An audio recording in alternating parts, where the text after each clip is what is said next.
Guys, welcome. Collective reading tayo ngayon. Tingnan natin kung kanino energy yung mapipick up natin. Sabi open-minded po, hindi po halos lahat makaresonate, kaya piliin nyo na lamang. And thank you nga po pala sa mga nag-subscribe, lalo na sa mga bumabalik. Marami pong salamat. Give me the message, kaninong energy to?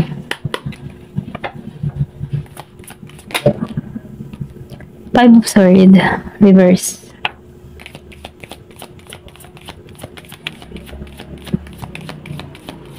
Give me the message. The Chariot.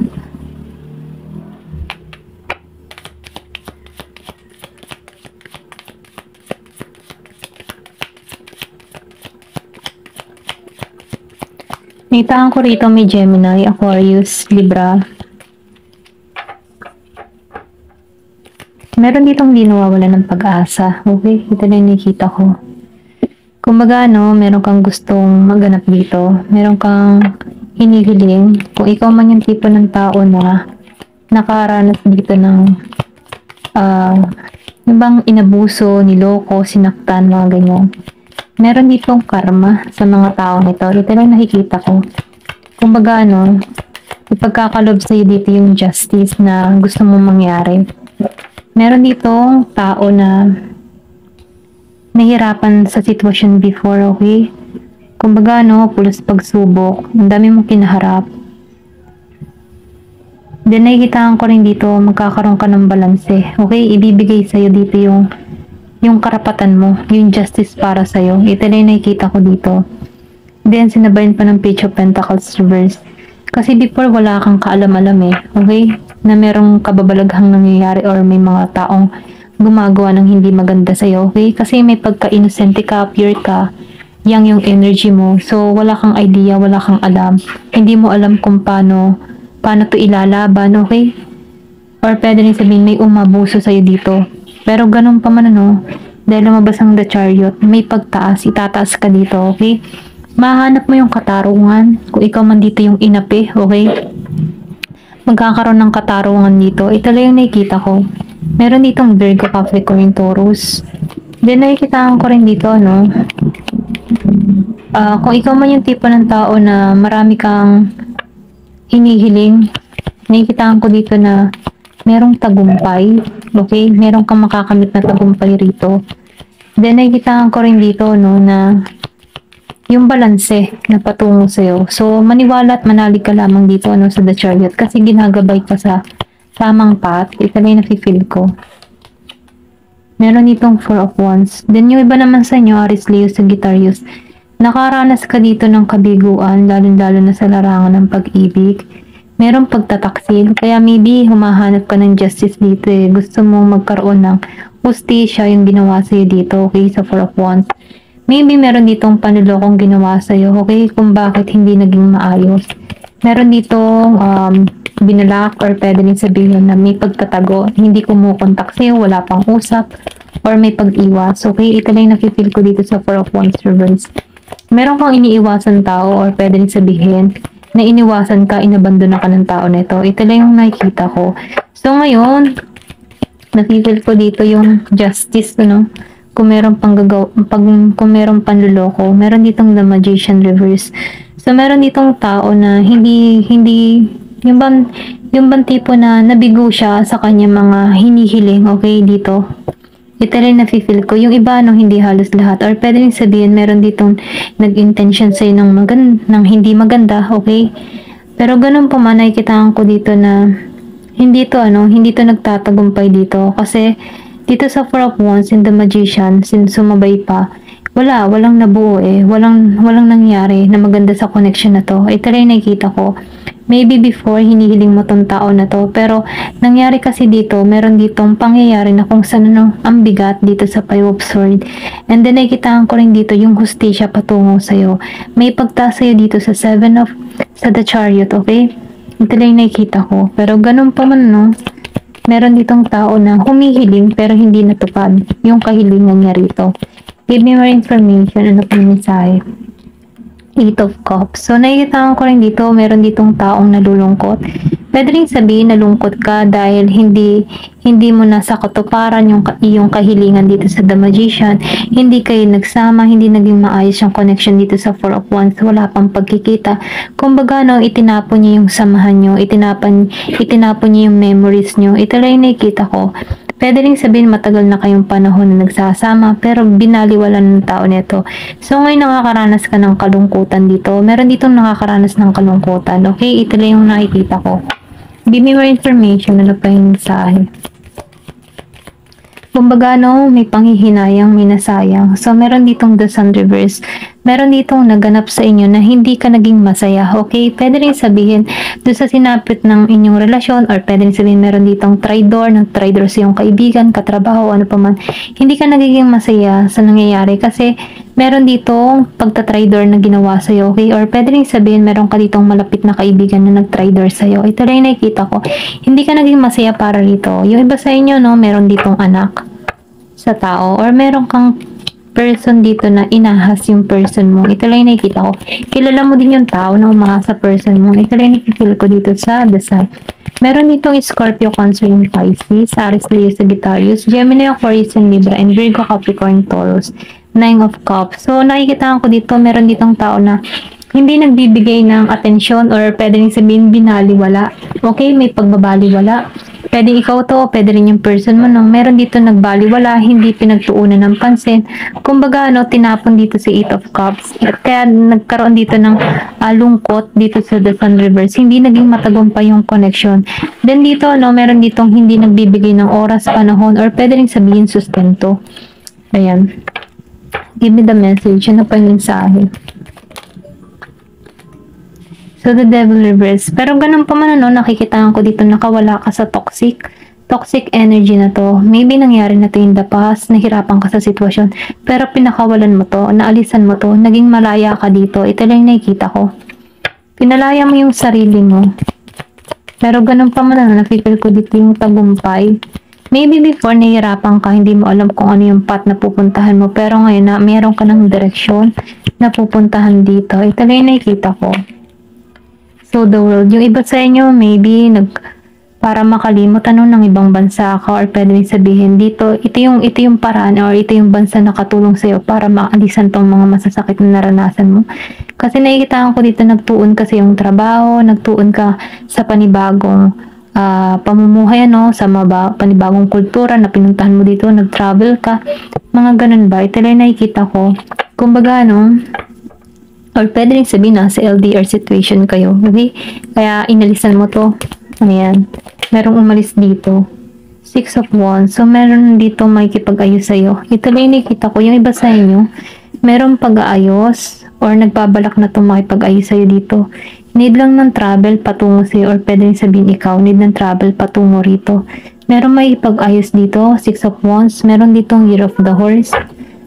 Give me more information. Ano pa yung mensahe? So, meron ditong Queen of Wands, ano. So, ikaw nakikitaan ko dito yung paglago. Malakas yung intuition mo, malakas yung pakaramdam mo. Marami kang natutunan, masaya ka, kontento ka kung anong meron ka, okay? Kumbaga, ano, hindi ka malilindang. Kasi alam mo kutob mo kung sino yung mga totoo sa'yo. Malinaw yung pag-iisip mo. Meron ditong Year of the Snake. Merong Aries energy. And then, nakikitaan ko rin dito, no. Marami kang inaaral, marami kang tinutuklas, or pwede rin sabihin na may pagkaano ka, psychic, okay? Ito lang yung nafe-feel ko sa'yo. Ayan. Pwede rin meron kang mga gustong malaman. Meron dito nagsusot ng amethyst, clear quartz. Okay? Ayan. Meron din ditong mahilig sa sunflower. Meron ditong Knight of Wands. So, yung iba sa inyo, no, meron ka ditong ma-attract na tao. Meron din dito yung iba gustong makareconnect sa'yo. Ito lang yung nakikita ko. Bigla itong susulpot sa buhay mo, okay? Nakikitaan ko rin dito yung renewal ng tao na ito. Year of the Horse. Kumbaga, no, andun pa rin yung passion na ito. Basta nakita ka nito, nakikitaan ko dito, may pagka-agresibo to, okay? Kahit ayaw mo, pipilitin ka nito. Ito lang nafe-feel ko. Ayan, may pagka-agresibo tong tao na to, lalo-lalo na pagdating sa'yo. Ayan, give me more information, may mensahe.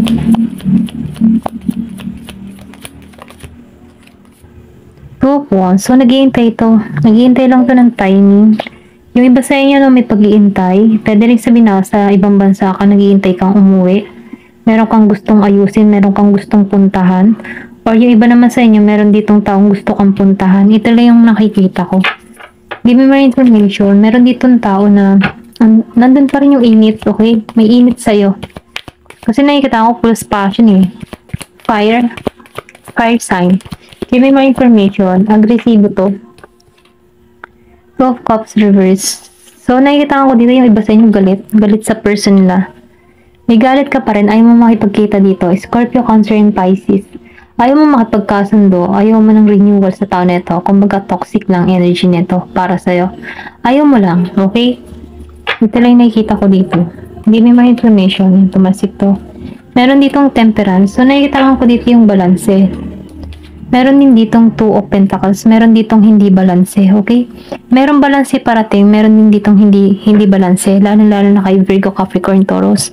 Kumbaga, feeling mo dito, binaliwala ka.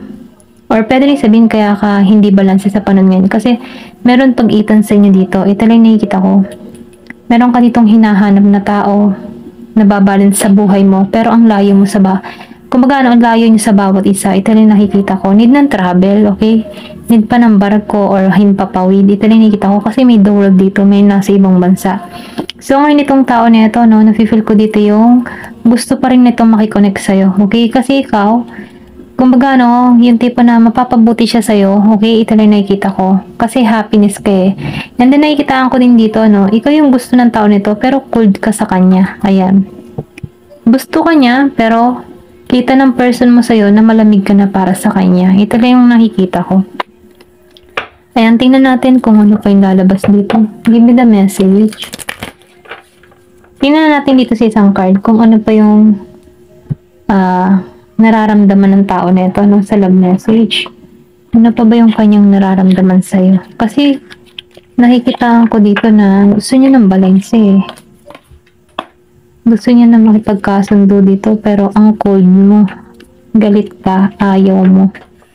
So gusto ng tao na ito magtagumpay yung connection maging maayos. Kumbaga merong harmony once na nag-usap kayo. Walang sigawan.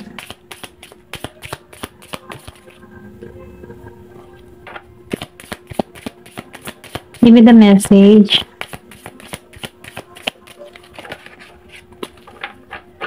Give me the message. Meron ditong different paths. Free yourself. Reaching your goal. Third party situation. So, yung iba sa inyo, nakikita ko nadala ka sa person mo. Okay? Kumbaga, mas pinapriority mo na yung sarili mo. Pinapalaya mo na yung sarili mo sa nakaraan. Ito lang yung nakikita ko. Kumbaga, nagkanya-kanya na kayo ng direksyon ng path. Pero ganun pa man, kahit nagkanya-kanya kayo dito, gusto pa rin ng tao nito na tumungo sa'yo dito. Ito lang yung nakikita ko. Kumbaga, ikaw, nakikitaan ko dito na hindi na kayo pareho ng tinatahak na landas kasi pareho na kayo ng iba ng mindset. Then, nakikitaan ko rin dito na mas gusto mong tumuon sa panibagong direksyon. Kumbaga, iba na yung tinatahak mo dito at ganun din siya.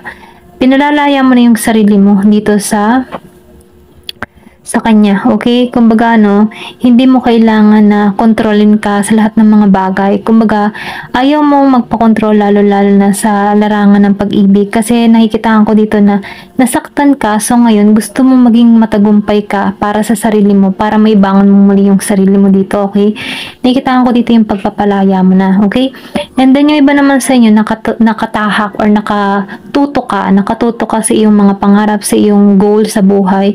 Kumbaga, ngayon mo na sumisink in sa kaisipan mo na yung pangarap mo, na kung saan before hindi mo nakikita yung mga pangarap mo, pero dahil sa pangyayari nito, naibangan mong muli yung sarili mo, napalaya mo yung sarili mo. So ngayon nakikita ko dito na gusto mong makamit yung pangarap mo, natuto ka muling mangarap dito. Ito lang yung nakikita ko. So sinasabihan ka dito, kung ano man yung minamanifest mo na yung hinihiling mo, marireceive mo to kasi malapit ka na Ito lang yung mensahe dito. So meron ditong third party situation. So, nakikitaan ko rin dito na sa inyong relasyon ng tao nito, meron ditong pumagitna sa inyo. Pero ganun pa man nakikitaan ko dito na itong pangyayari nito, ito yung nakatulong sa iyo para makalaya ka sa sarili mo, para mahanap mo yung goal mo. Kasi kung totoong nagmamahal sa yung tao nito, hindi to papaagaw kanin naman. Ito lang yung nakikita ko. So, itong tao nito, napipil ko dito na nakikitaan ko dito na meron ditong pumagitna sa inyo, pero nakikitaan ko dito na maalisan mo to kasi mapapalaya mo yung sarili mo at tataha ka ng ibang path dito. Ito lang yung nakikita ko. So, yung iba sa inyo, nakikitaan ko dito, kaya ka nagiging cold dito, ayaw mo makipagkasundo dito kasi iba na yung path na tinatahak mo. Parang ibang tao ka na. Ito lang yung nakikita ko. Ayan, so ikaw pinalalaya mo na yung sarili mo at hinahayaan mo na lang itong tao mo sa third party, okay? Ito lang yung mensahe para sa'yo. Thank you for watching and love and peace.